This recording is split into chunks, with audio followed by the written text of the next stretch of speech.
Hello guys, Sir Bogart Tuleno once again here.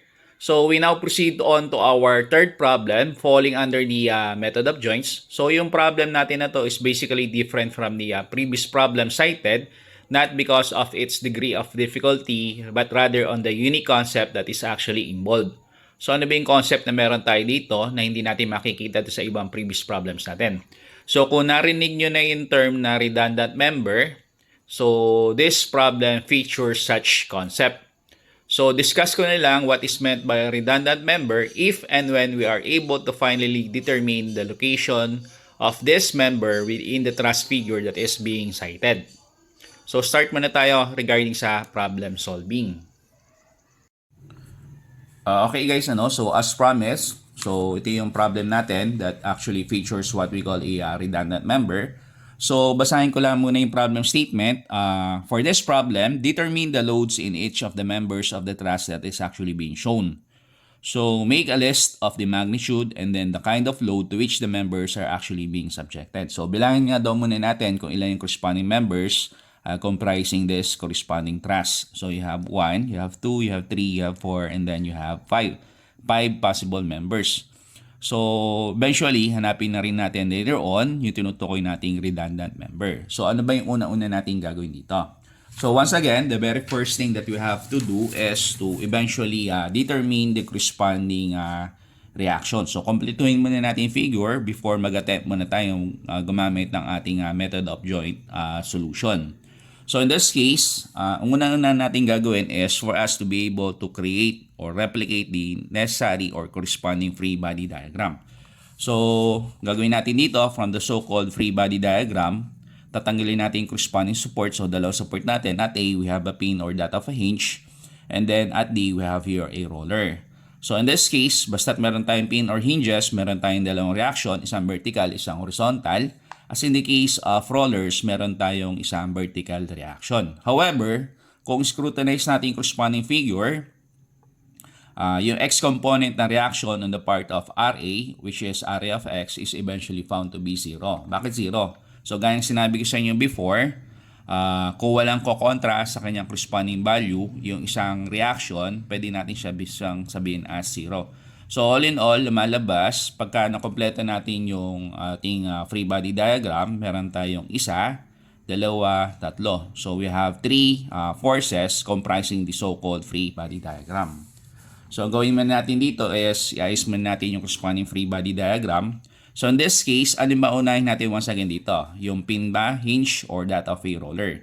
So in case na meron tayong pin or hinges as well as roller configuration, unahin muna natin yung tinutukoy nating roller, tapos huli natin palagi yung tinutukoy nating pins or hinges. So in this case, since yung roller natin nakapatong or mounted along a flat surface, si surface na to, magbibigay siya ng reaction, magmumula kay flat surface, papunta doon sa may roller at an angle of 90 degrees or perpendicular. So base doon sa sinabi ko sa inyo, sa D, meron tayong upward vertical reaction, papunta doon sa may D, no? So ito siya. So, lagyan lang natin ng corresponding vector. And then, label natin to as RD. On the other hand, kung evaluate naman natin A, as previously mentioned, since wala naman tayong horizontal component of force dito, na nag-act externally on the figure, or wala naman tayong inclined force that is actually externally on the figure, lumalabas, masasabi natin na yung area of x is said to be 0.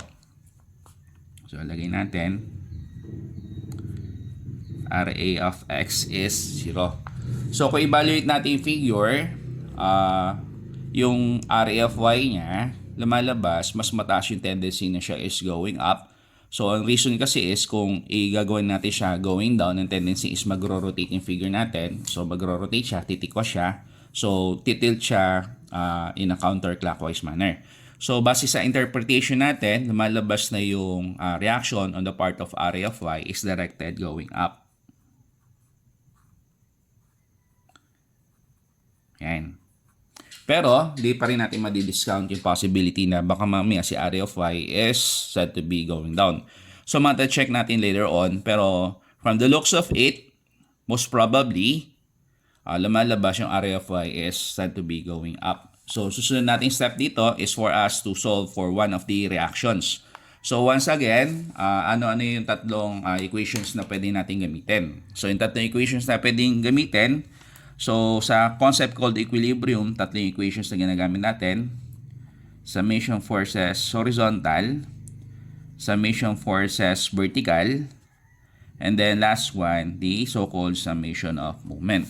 So, all three equations are equivalent to 0, no? However, in this case, gaya ng sinabi ko sa inyo, since wala naman tayong horizontal component of force acting externally on the said figure, masasabi natin na summation forces of x is said to be 0. So in this case, dalawa na lang yung formula gagamitin natin, either summation forces vertical o kaya summation of moment. So kung evaluate natin yung figure dito, no? So meron tayong isang given force, meron tayong dalawang unknown. So all in all, we have 3 vertical forces. So hindi natin po pwedeng gamitin ng summation forces vertical in the sense na dalawa yung unknowns natin. So for the time being, hindi po pwedeng gamitin ng summation forces vertical. So in this case, try nga daw natin mag-take ng summation of moment. So once again, pag tayo mag-take ng summation of moment, consider natin yung corresponding forces at the possible locations. So ilan may possible locations natin? You have A, you have B, you have C, and then you have D. So, hindi tayo po pwede mag-take ng moment summation at B. So, ano reason? So, pag nag-take tayo ng moment summation at B, ang lalabas yan is mawawala yung ating reference load as lalabas yung dalawang unknown in terms of RD tapos in terms of area of Y. So, kung titingnan naman natin yung C, pwede tayo mag-take ng moment summation at C in the sense na si RD, mawawala siya since wala siyang perpendicular distance. Lalabas si 20, tapos lalabas din si RFY. So, ganun din, pag tayo nag-take ng moment summation at C, at D pala, no? So, same effect dito sa C. So, lumalabas si RD, mawawala, lalabas si 20, lalabas din si area of X. Then, last one, yung possible location kung saan tayo po pwede mag-take ng moment summation is at A. So, ang reason is mawawala si area of Y. So, mawawala yung isa doon sa ating dalawang unknowns.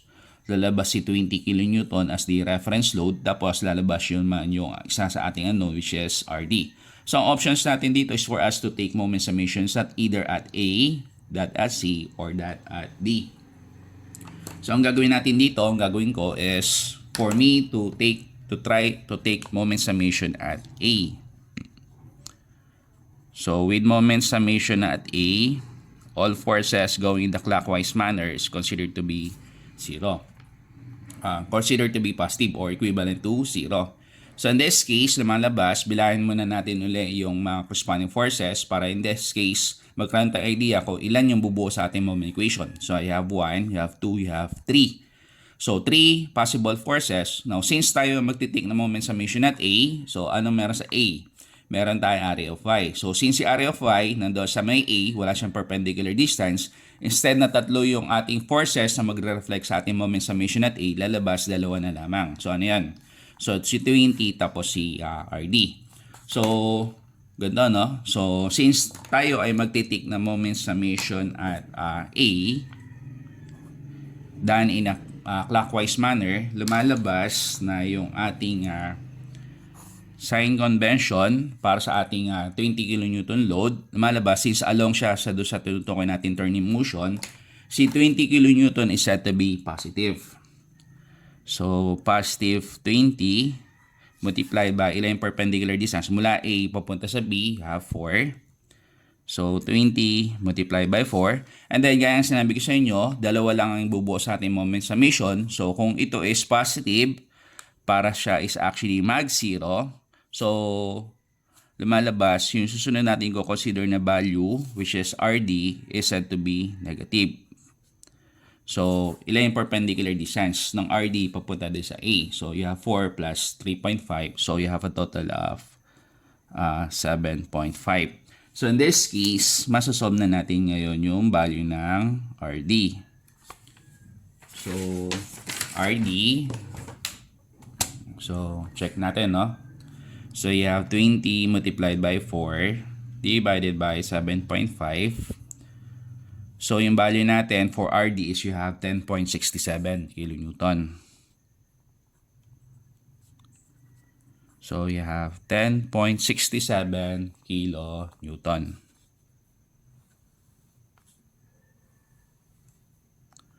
So meron tayo ngayong RD. So next step natin dito is for us to be able to solve for the value of area of y. So nagamit na natin yung moment summation. So pwede tayo mag-take ng summation forces vertical. So kanina hindi tayo pwede mag-take ng summation forces vertical o kaya vertical equation.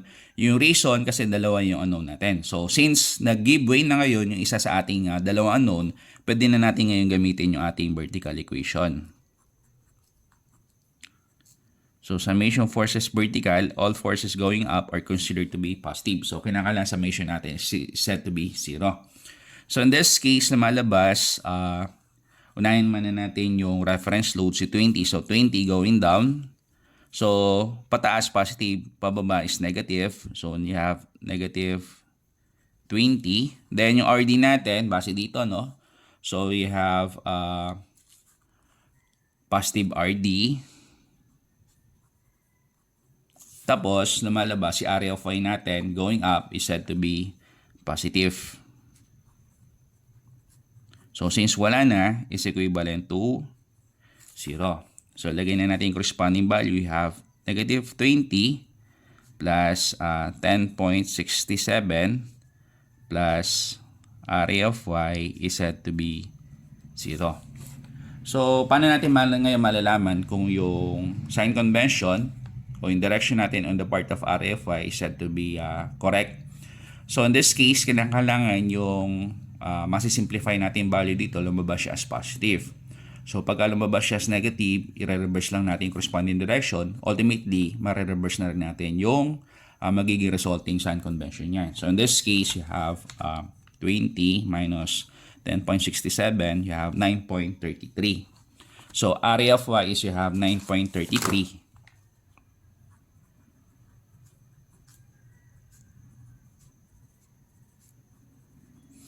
So area of y have 9.33 kilonewton. Now to check kung tama yung nagawa natin dito, no? So ang gawin natin dito is for us to try to check yung obtained values natin.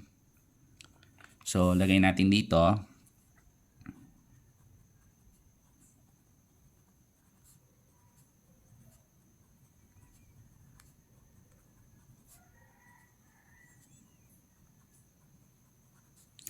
So, checking obtained values. So,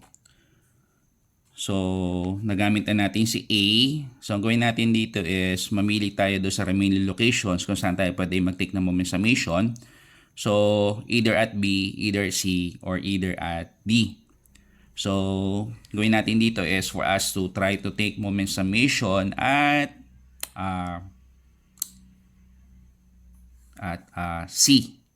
So in this case, moment summation at C, all forces going the clockwise manner said to be positive. So ang gagawin natin dito is for us to try to take moment summation at C. So ayan. So once na tayo mag-take na moment summation at C, CRD, so since wala siyang perpendicular distance with respect dito sa C, yung RD natin is no longer found to be part of the moment equation. So, ikot tayo. So, lumalabas positive si area of y. Tapos, ito naman, lumalabas siya as negative. So, in this case, let's say for example, sinama natin si area of x. So, si area of x is said to be 0. Yan ano. So, gawin na natin. So, lumalabas positive area of y. So, ikot. So, positive area of y.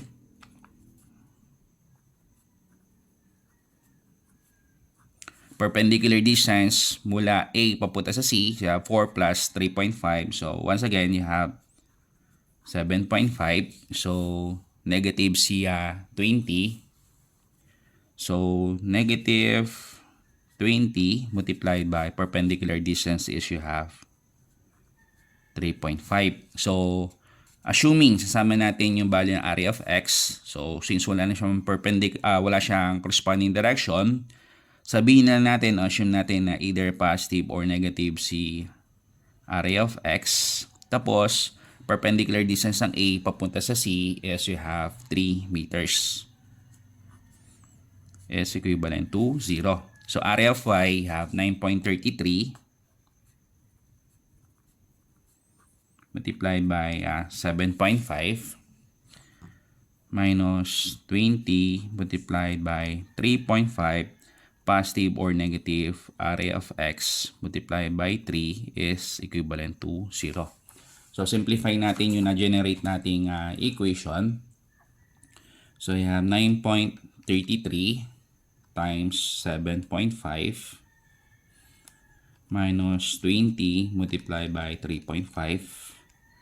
So in this case, lumalabas, yung value natin is, you have negative 0.025.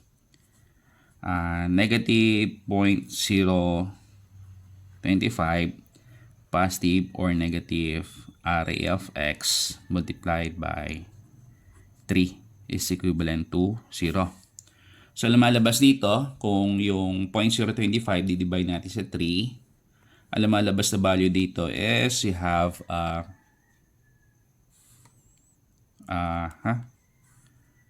so you have negative 8.33 times 10 raised to negative 3, almost equivalent to 0. Or in this case, you have 0.00833 almost equivalent to 0. So in this case, lumalabas na yung area of X natin is said to be 0, no?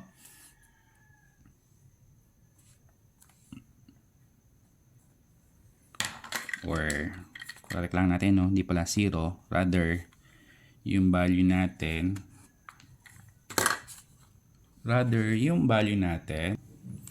so yung value natin dito is hindi siya 0, no? Rather, ang gagawin natin dito is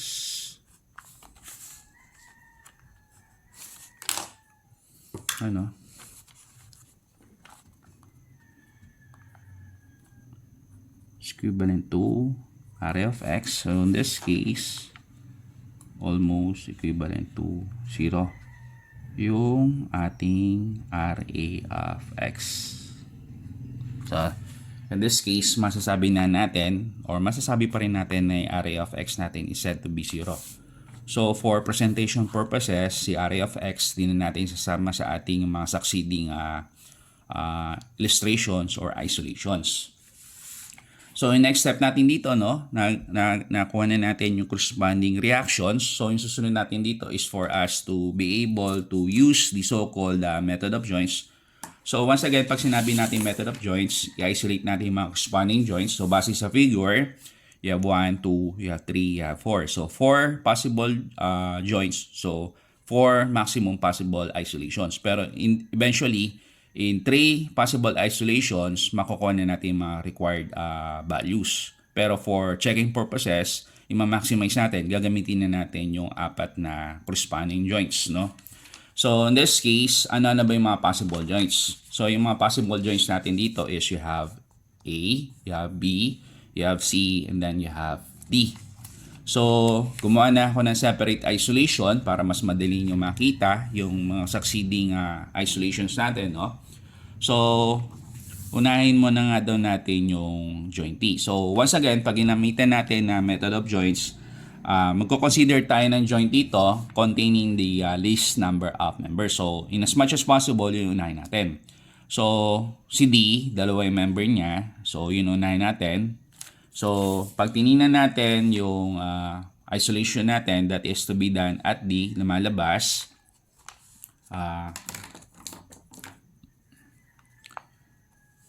ito si RD, ito naman si area of Y. So kung gagawa natin ng isolation yung joint T, lumalabas not possible. So paano not possible? So gaya nga sinabi ko sa inyo, pag gumamit tayo ng method of joints, dalawa lamang yung formula ang gagamitin natin, summation forces, be it vertical o kaya horizontal. So, ang idea natin dito is actually ganito. So, si RD merong value. So, ang problema natin, si CD walang value, si AD walang value. So, lumalabas dito, meron tayong ngayong idea na pagka vertical sa vertical, horizontal sa horizontal. Problem natin dito, si AD, since siya is actually inclined, meron siyang horizontal component of force. So, meaning say, para baga merong kakaiba sa concept na to. So, upon closer scrutiny, pwede natin sabihin na si RD is equivalent to the value of CD, tapos si AD, questionable. So, dito, meron tayong ngayong idea na yung tinutukoy nating redundant member is in the form of member AD. So, kung susunod naman natin yung member, yung joint A, so ito siya, no? So, kung bibilang natin siya, you have 1, you have 2, you have 3, you have 4.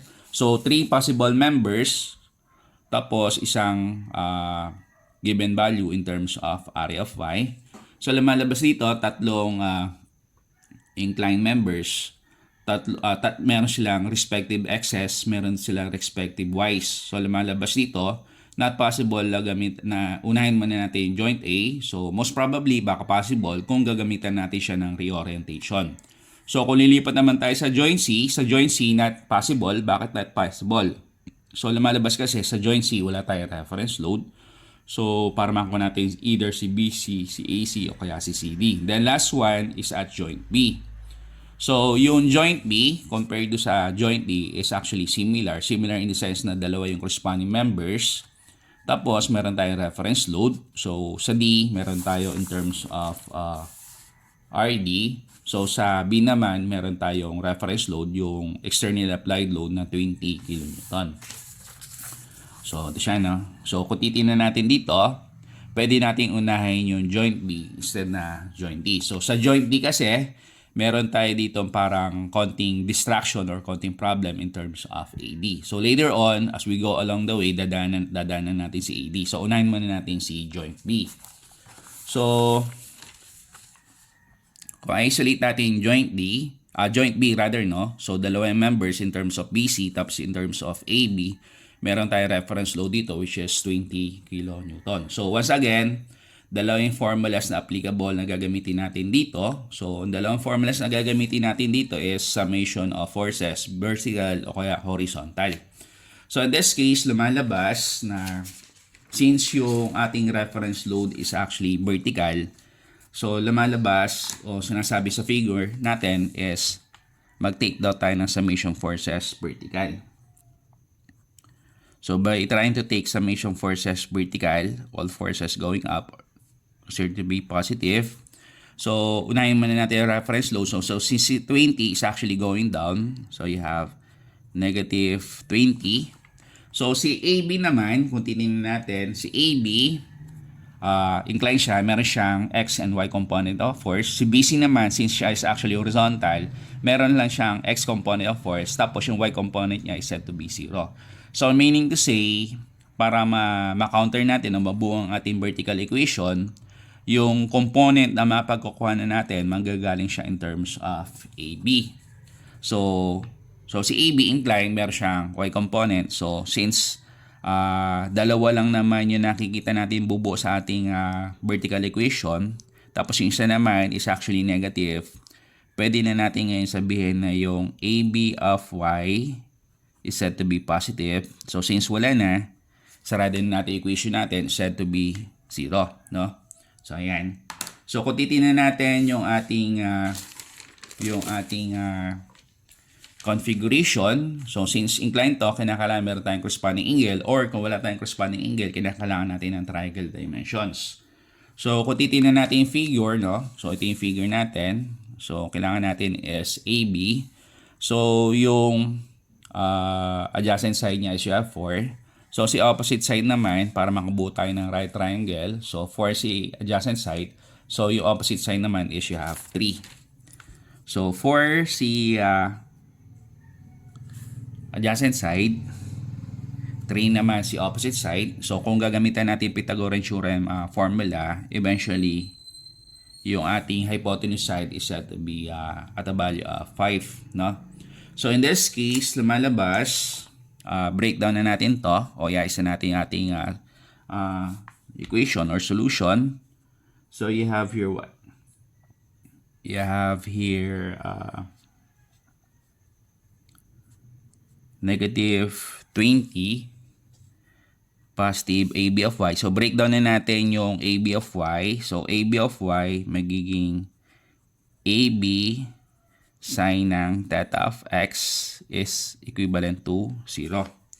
So in this case, yung sine ng theta of X, equivalent siya sa ratio ng opposite all over hypotenuse. So yung opposite side natin dito, you have 3. Hypotenuse side is you have 5, no?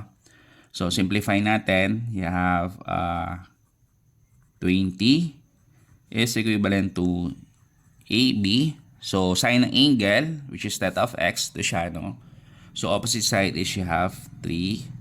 Hypotenuse side is you have 5. So lumalabas ngayon is you have 20 multiplied by 5 divided by 3. So yung value natin is you have 33.33 kilonewton. So AB natin is you have 33.33 kilonewton. So tingnan natin yung figure. So sabi dito, yung AB of Y natin, ang pipiliin natin is actually positive. So pagka positive going up, so tingnan natin yung figure. So ito ngayon si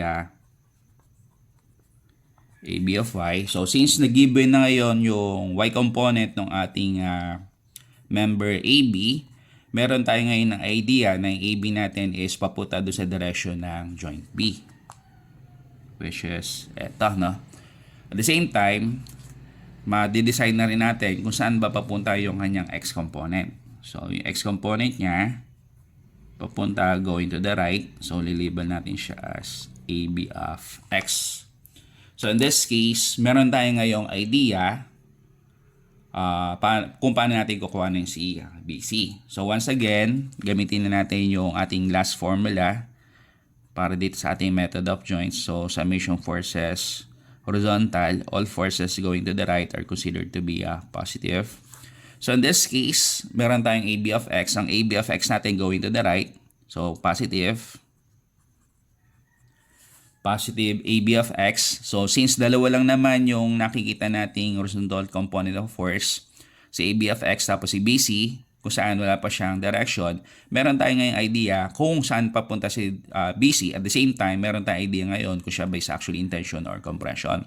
So since dalawa lamang yung bubuo sa ating horizontal equation, positive isa, isa naman is negative BC is equivalent to 0. So ayos natin yung ating equation. So you have positive AB cosine ng theta of X minus BC is equivalent to 0. So in this case, pag sinabi nating cosine ng angle, ang ratio is adjacent all over hypotenuse, no? So lagay natin yung AB value. Ang AB value natin, you have 33.33 multiplied by the adjacent side value, which is 4. Hypotenuse side, you have 5 is equivalent to BC. So in this case, meron tayong idea kung ilan ba si BC. So 33.33 times 4 divided by 5. So lumalabas, you have 26.67. So BC value, you have 26.67 kilo Newton. Okay. So, tingnan natin ngayon iayos na natin yung ating configuration. So, since yung napili nating sign convention si BC is actually negative, so pagka negative, going to the left. Yan. So, ito ngayon si BC. So, base dito sa ating configuration, lumalabas na yung AB. So, since si AB is papunta doon sa direction ng joint B, lumalabas ng AB natin under the effect of what we call compression.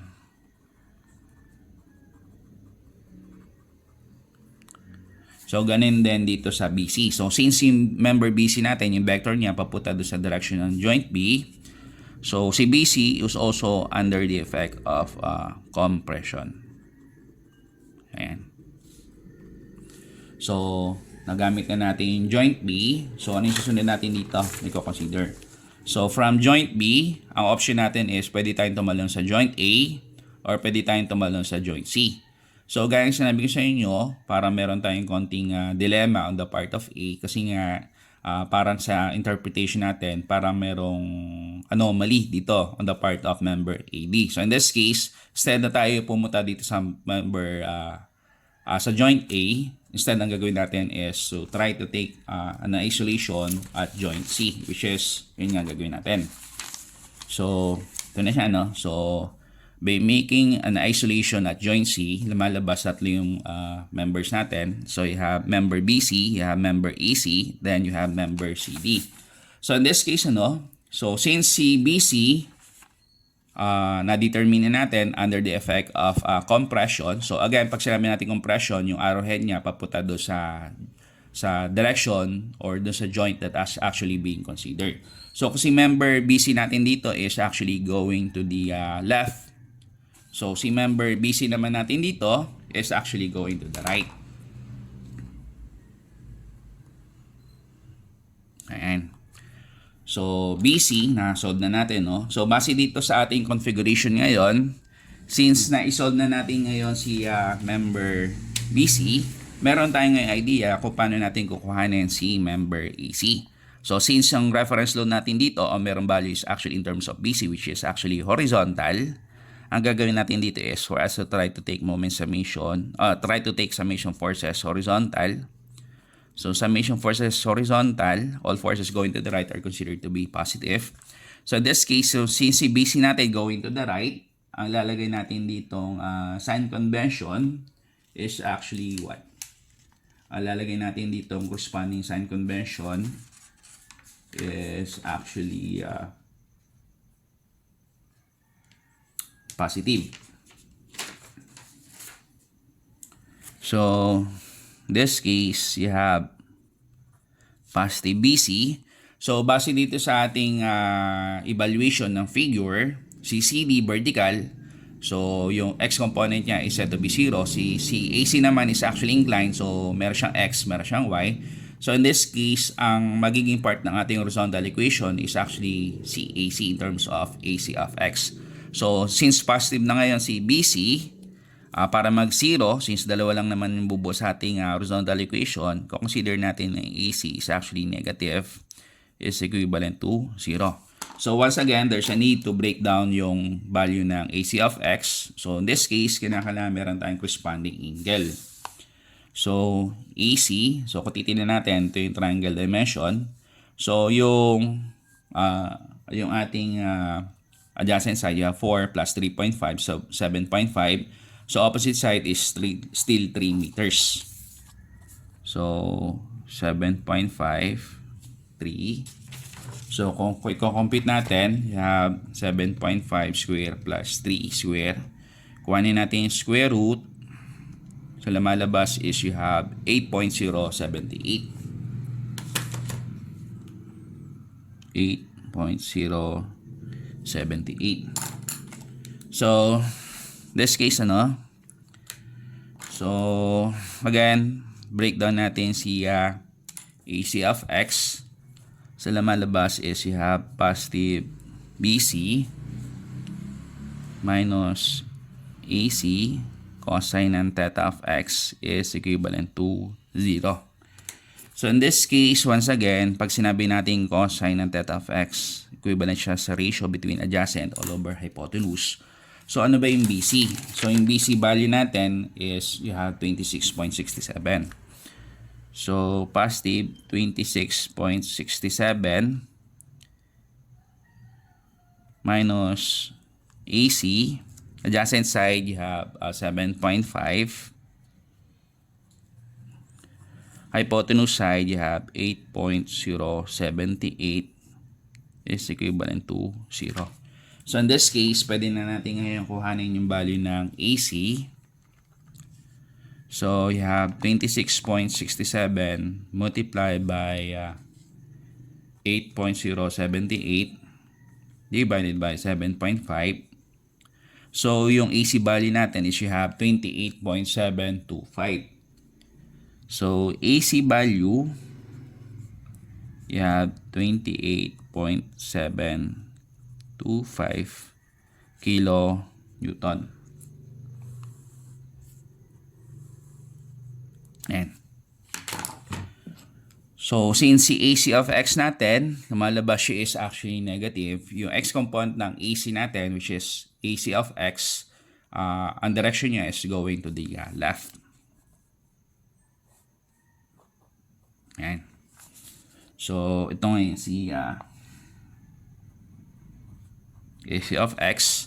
Now, since nag-giveaway na ngayon si AC of X going to the left, meron tayong ngayong idea ng AC natin, instead na siya is going up, going down. Ayan. So, meron na rin ngayon tayong idea na si AC of Y is going down. So, label natin siya as AC of Y. So, in this case, nakuha na natin yung direction ng AC of Y. Gagamitin natin ngayon yung value ng AC of Y as well as yung kanyang corresponding direction for us to be able to solve for the value of CD. So, via summation forces vertical. So, by summation forces vertical, all forces going up are considered to be positive.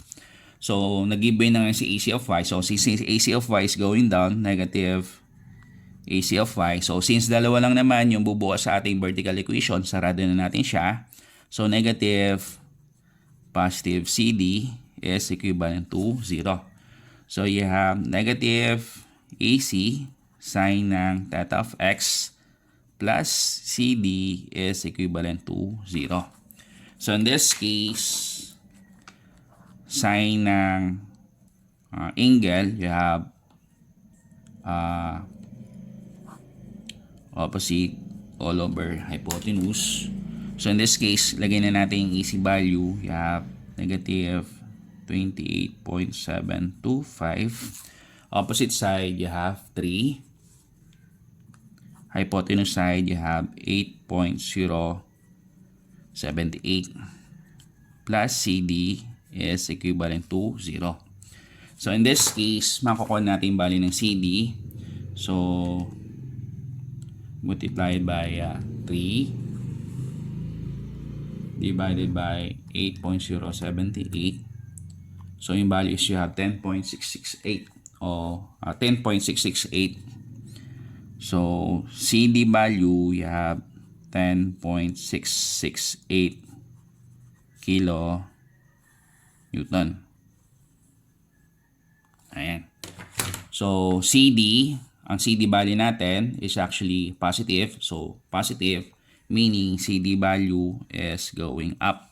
So, base dito sa direction ng mga vectors involved na na-generate natin, so, since yung direction ng AC, bayon sa AC of X saka AC of Y is going away dito sa direction ng joint C. So, si AC natin is via tension.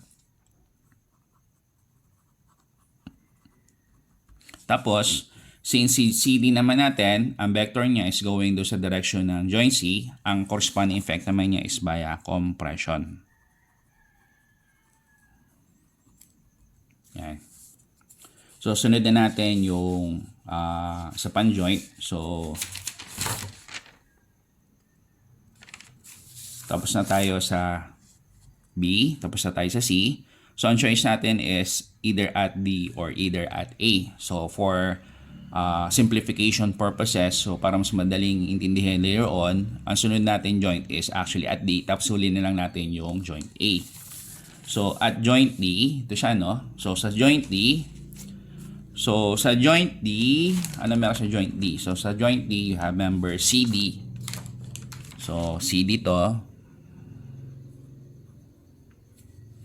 Tapos, si blue naman is you have member AD. So, member AD naman si blue. So, tingnan natin yung triangle dimensions na na-generate. So, yung triangle dimensions, no? So, adjacent side is 4 plus 3.5. So, 7.5. Opposite side, in this case, you have 1. So, 1, 7.5.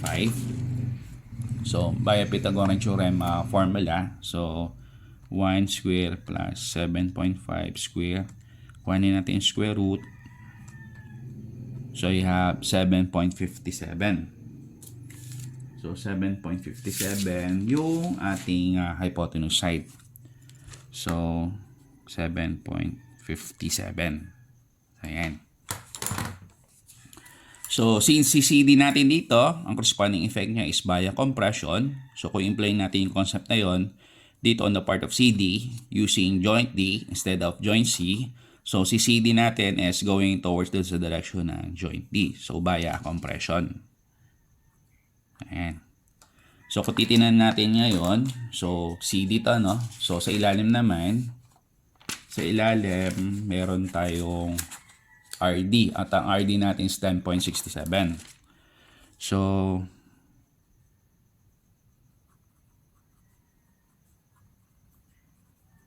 RD is 10.67. So si CD naman, you have 10.668. So unahin man natin yung ating summation forces vertical. All forces going up considered to be positive. So si RD going up, positive. Si CD naman going down, negative, is equivalent to 0. So lagay natin yung value ng RD. Once again, ang value ng RD is you have 10.67. So positive 10.67 minus 10.668 is equivalent to 0. So in this case, almost negligible na, no? 10.67 minus 10.668. So you have 2 times 10. 2 times 10 raised to negative 3 is almost equivalent to 0. Or you have 0.002 almost equivalent to 0. Ayan. So, ibig sabihin, tama lang yung obtain natin value in terms of CD base dito sa value ng RD. So, again, yung dilemma natin dito, no, yung problem, yung na-foresee natin problem previously is yung part ng AD. So, base dito, no, sabi ko nga sa inyo, pag ginamitan natin ng equilibrium conditions, horizontal sa horizontal, vertical sa vertical. So, in this case, si AD na malabas, incline siya. So, kung incline siya, meron siyang X and Y component of force. Problem is, wala na tayong ibang X component of force para ma-solve natin si AD. So, in this case, dito na ngayon papasok yung concept na yung AD is what we call a redundant member. So, gawin natin dito is summation forces horizontal. All forces going to the right, considered to be positive. So, si AD, lumalabas, wala tayong, so since wala pa tayong direction, o wala tayong idea kung saan papunta si AD, lagay natin is positive, negative AD in terms of X. Tapos, wala namang ibang component na kukontra sa kanya, minus 0 is equivalent to 0. So, in this case, lumalabas na yung AD natin, AD of X is said to be 0, no? Or, kung i-breakdown natin dito, positive AD, cosine ng theta of X. So, breakdown natin yung cosine ng theta of X. Adjacent side, you have 7.5 over 7.57 is equivalent to 0. So, still, kung papansin natin na yung AD, positive or negative, is equivalent to 0. Right. So, in this case, dito natin ngayon masasabi na yung AD natin is what we call a redundant member. Okay, no? So, since yung value ng AD is found to be at a value of 0 or 0, pwede natin ngayon sabihin na yung AD member is considered to be a redundant member. So, ano ba yung tinutukoy nating redundant member? So, a redundant member is any part of a structure that initially does not support any load or force. So, as evidenced by the value of 0, hence the word redundant. So, sa Tagalog, no? So, hindi siya kasama sa bilang. So, however, when one part of the structure begins to fail or begins to falter, this redundant part or member then plays into the equation and now becomes a working part of the structure. So, in this case, kung meron mag-falter na isang component natin dito o medyo mag-give way na isang component natin dito, doon na nga lang ngayon papasok yung purpose na member AD. So, sa field ng design, pwede natin forego yung paggamit ng tinatawag nating redundant members through any of the following considerations. So, one, pwede nating increase yung size in terms of yung area ng structure's member or that of the part. So, habang lumalaki kasi na lumalaki yung dimension ng mga corresponding part, lumalaki yung kanyang reserve capacity or reserve capability. So, another reason na pwede natin consider kung di tayo gagamit ng redundant member is through the proper selection of more stronger materials that will make up such members or parts. However, in the case of redundant members, aside from being a backup member or part providing reserve strength or capacity, ang purpose ng redundant members natin is also basically to improve the aesthetics or overall appearance of the structure in question. So, yun yung tinutukoy nating redundant member. So, once again, si AD natin is said to be 0. So, pwede natin sabihin na yung AD natin is considered to be a redundant member.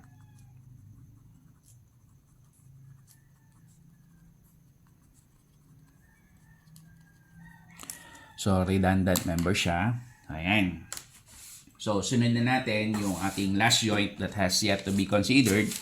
So, ito na ngayon yung gagamitin nating checking means, So, considering the last joint for checking purposes, which is at joint A, so hinuli natin siya in the sense na since marami siyang corresponding members, medyo complicated siya in a way. So, yun yung reason ko bakit natin hinuli ngayon yung joint A. So, gamitin natin yung joint A for us to be able to prove kung tama ba yung na-obtain natin mga values. So, kung titignan natin yung ating initial configuration, so, yung outer part is AB, yung middle part you have AC, tapos yung lower part is you have AD. So you have here AB, you have AC, then last one you have member AD. Tapos, kompletuhin natin yung triangle dimensions. So, dito so base dito sa ating configuration. So, adjacent side you have 4. Opposite side you have 3. So, 3, 4, 5. So, sa member AC, gaya na lang natin yung ginawa natin kanina. So, sa member AC, adjacent side is you have 7.5. Opposite side, you have 3. So, hypotenuse side, you have 8.078. So, last one on the part of AD. So, opposite side, you have 1. Adjacent side, you have 7.5. So, hypotenuse side, you have 7.57. So, ayan. So, pwede tayo ngayon mag-start. So, gamitin natin for checking purposes kung tama na yun na-obtain natin yung values. So, in this case, let us try to take summation of forces vertical. So, summation forces vertical, all forces going up are considered to be positive. So, tingnan natin. So, si AB, ang corresponding effect niya is via compression. So, kung si AB is actually via compression, papunta siya dyan sa joint, which is A. Yan. Tapos, ito naman si AC.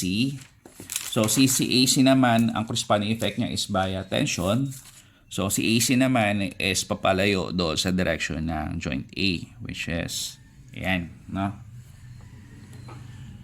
So, in terms of summation forces vertical, so since lumalabas si AD is found to be is considered to be a redundant member, consider na lang natin ng AD is equivalent to 0 or hindi na siya magiging part ng ating vertical equation. So in this case, breakdown natin siya. So since si AB is going down,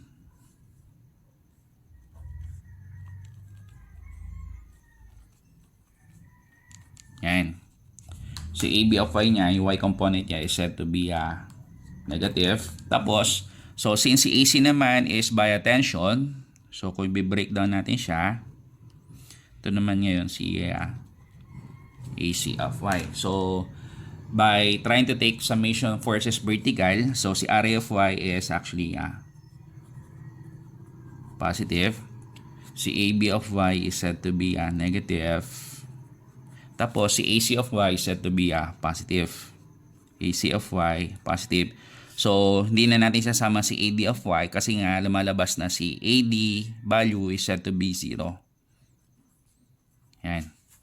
So, lagyan na natin yung mga corresponding values. So, si RA of Y, you have positive 9.33 minus what? AB. Ilan ba AB natin?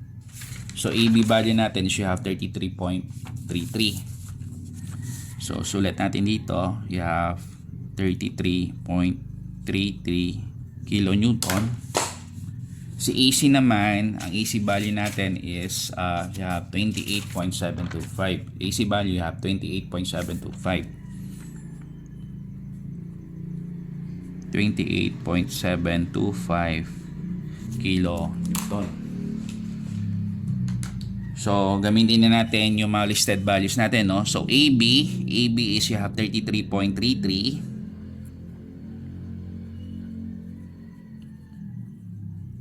Tapos, pag sinabi nating AB of Y, AC of Y, so AB of Y, AB is sine. So, sine is opposite all over hypotenuse.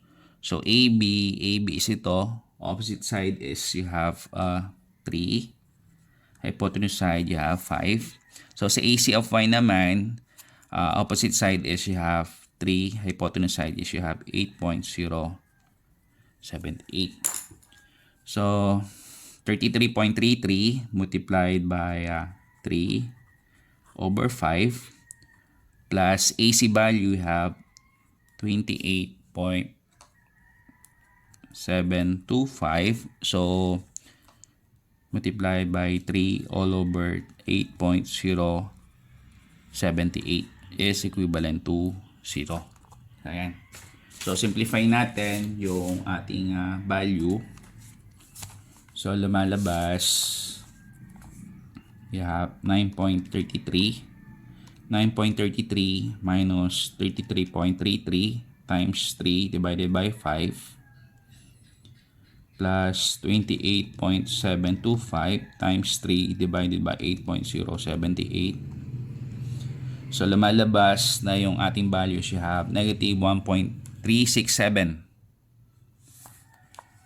Negative 1.367 times 10 raised to negative 4. So, ayan. So, is almost equivalent to 0. So, pakita lang natin in terms of decimal value.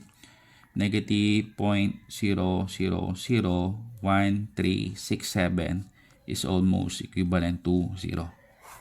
So, in this case, na-check na natin via the vertical equation na yung obtained values natin via AB, via AC is said to be correct. So, sunod na natin dito is yung tinutukoy nating horizontal equation. So, horizontal equation, summation forces horizontal. All forces going to the right are considered to be positive. So, lumalabas. So, since si AB natin going towards the southwest direction, yung kanyang AC of X is going to the left. Yan, AC of X. So, in this case, AC of X is negative.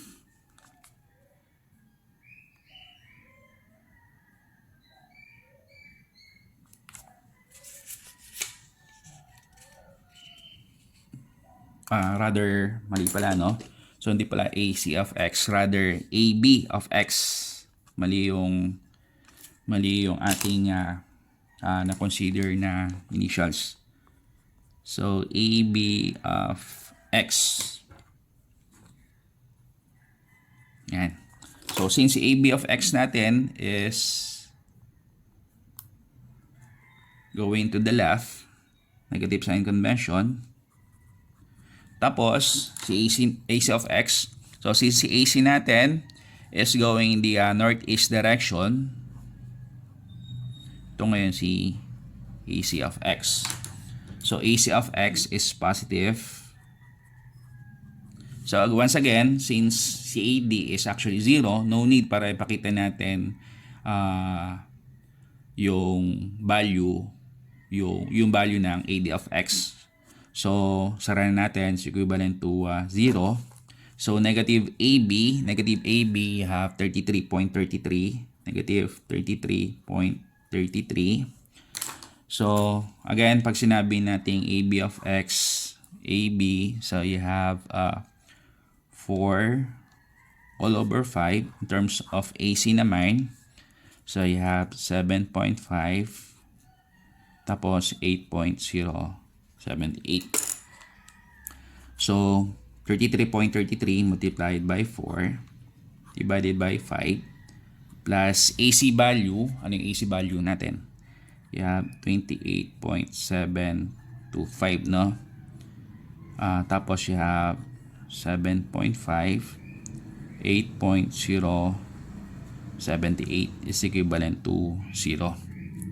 So in this case, pag sinimplify natin siya, lumalabas na I have 33.33 negative 33.33 times 4 divided by 5 plus 28.725 times 7.5 divided by 8.078.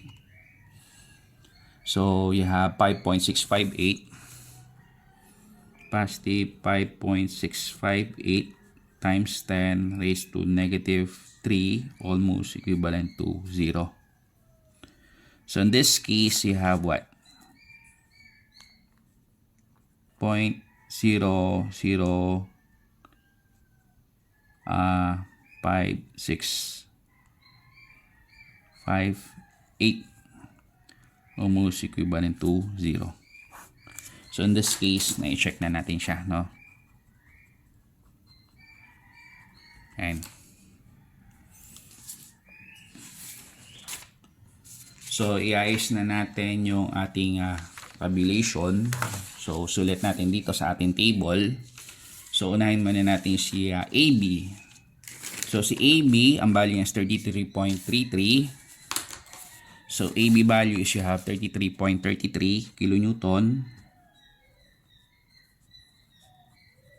Tapos yung corresponding effect niya is via compression. Tapos si AC naman, si BC is 26.67 kilonewton at ang corresponding effect niya is also via compression. So si AC naman, ang AC natin is you have 28.725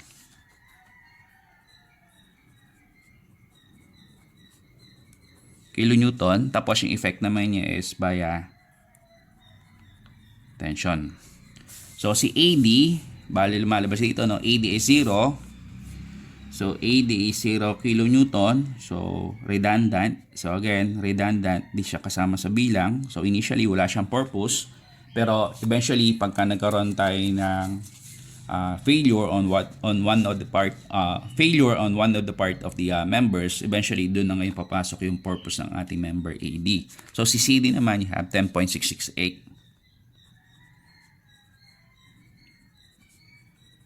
Tapos yung corresponding effect naman niya is via compression. So ito ngayon yung sagot natin para sa ating problem. So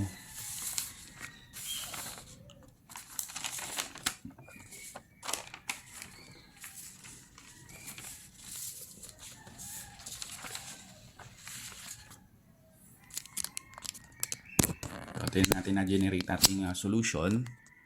So ito yung first page, second page, third page, tapos fourth, and then last page, no?